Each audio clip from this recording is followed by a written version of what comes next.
Je me rappelle l'avoir pensé, mais comment suis-je arrivée là?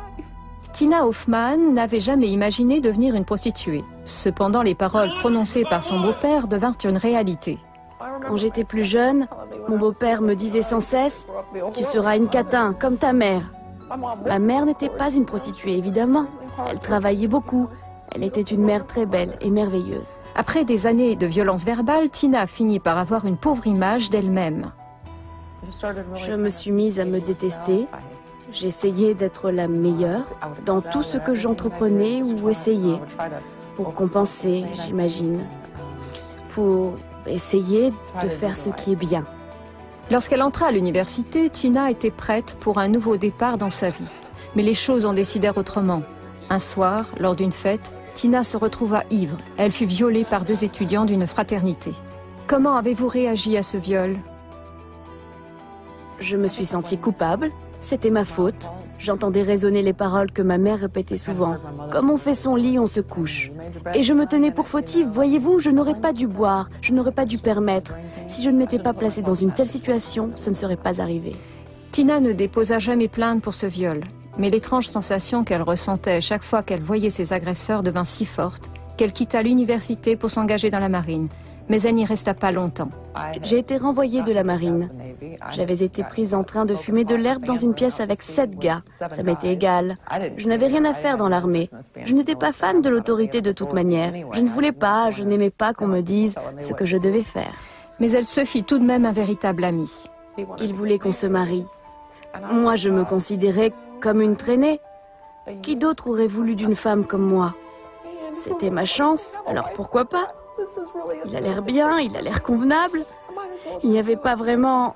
En fait, je me disais qu'une fille comme moi ne trouverait pas mieux.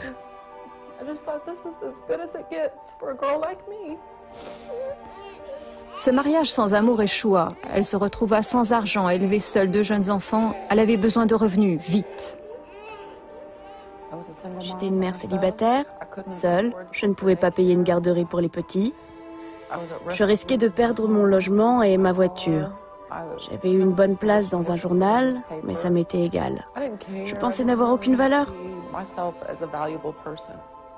Elle répondit à des annonces de services d'escorte dans un journal et fut engagée.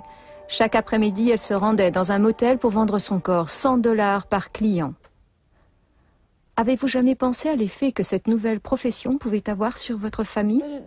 Ils n'étaient pas au courant. Mes filles étaient très jeunes. À l'époque, elles avaient 1 an et 3 ans.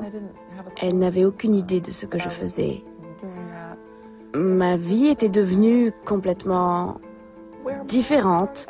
Vous savez, plus jeune, j'avais été chez les guides. J'y pensais tout le temps. Sur mon honneur, je jure de tout faire pour servir Dieu. Mais ce n'était pas ce que je faisais. Un soir, Tina voulut fumer un joint en attendant le client suivant, mais elle ne le trouva pas. Elle le chercha partout, y compris dans la Bible qui se trouvait dans sa chambre de motel. Je ne l'ai pas trouvé, mais quelque chose m'a arrêtée et j'ai lu le passage ouvert.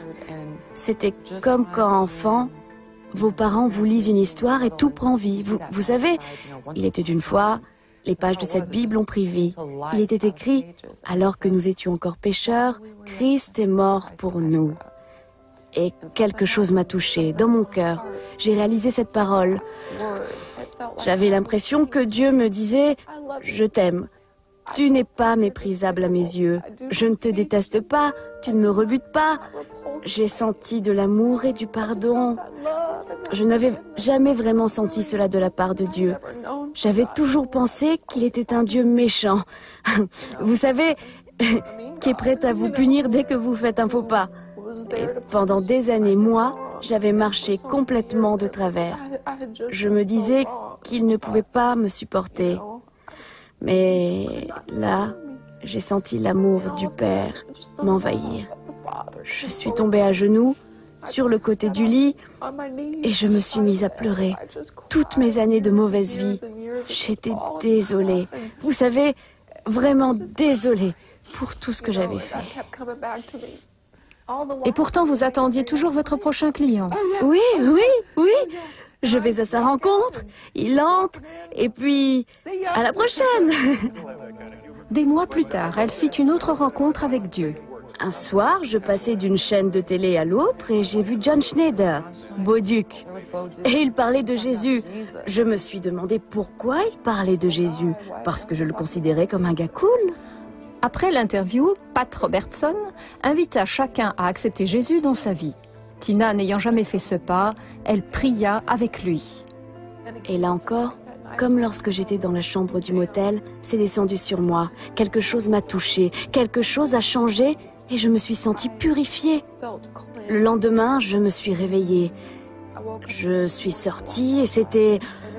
Je comprends à présent pourquoi on appelle ça naître de nouveau. Cela fait déjà 15 ans et Tina n'a jamais regardé en arrière. Aujourd'hui, elle a réussi en tant qu'agent immobilier.